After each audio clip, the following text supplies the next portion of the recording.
Euroregione News.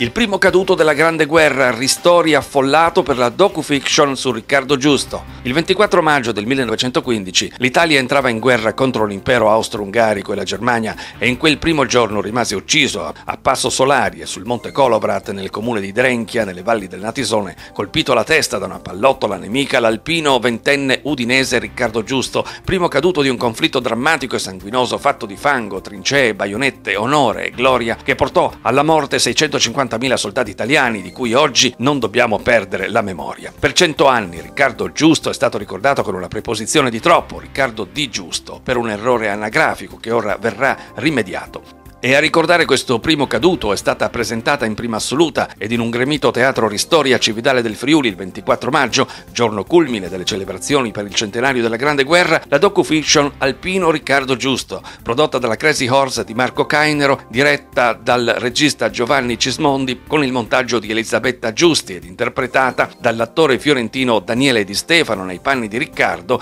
doppiato da Andrea Collavino per la lingua friulana e dall'attore Alberto Onofrietti che interpreta Chino Ermacora, amico di Riccardo Giusto. La docufiction contiene una riflessione sui conflitti dell'inviato di guerra Tony Capuozzo. Le musiche sono del compositore francese Jean-Marie Benjamin. A coadiuvare il regista nella parte documentaristica i due storici Andrea Bavecchi e Claudio Zanier. Le patinate immagini del film, curato in ogni suo aspetto, forniscono una chiara ricostruzione delle fasi che portarono alla disfatta di Caporetto, con immagini girate esattamente nei luoghi in cui avvennero le manovre militari e rimandando sapientemente anche scorci paesaggistici che scoprono la bellezza di valli ed alture del Natisone ancora oggi incontaminate. Ci sono voluti mesi di lavoro e il superamento di molte difficoltà per realizzare questa docufiction, resa possibile grazie ai contributi della Regione Friuli Venezia Giulia, della Fondazione Cassa di Risparmio, della Banca Popolare di Cividale, della Comunità Montana Torre Natisone Collio, del Comune di Drenchia, della Ginga SRL e di altri partner tecnici.